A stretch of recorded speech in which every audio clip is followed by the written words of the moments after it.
When the first Christian century, the 5th century AD, began, the church, which had hitherto played the role of insurgency, was now bringing its agenda center stage. A society which would render unto Caesar what was Caesar's and to God what was God's was now challenged. As Catherine Nixey writes in her seminal book, The Darkening Age, Augustine asked people to revolt against the Roman law if it violated that of God. To dissent and to become obnoxious to those who think differently was his call. It wasn't enough to dissent, but to be obnoxious to those who think differently.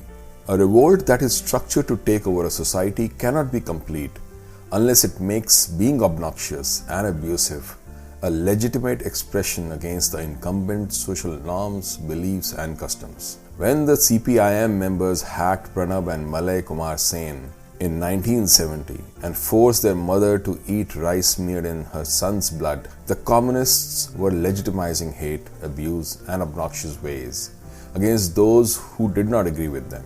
Yet the state of Bengal tolerated these cadres and handed them the reins of the state to lead it to its ruin. For any civil society, and more so a civilization, to survive and thrive, it is as critical to have intellectual guards as armed forces for security. For communism and nationalism, which was funded by India's enemies, should have been defeated at the very cradle of its birth, through a strong and powerful intellectual challenge. Obnoxiousness should have been met by an equally potent force of intellectual dismission and physical challenge on the streets where the whole play of murder was being unleashed. That slumber, that self-loathing, self-delusional and masochistic cynicism has become our national character now.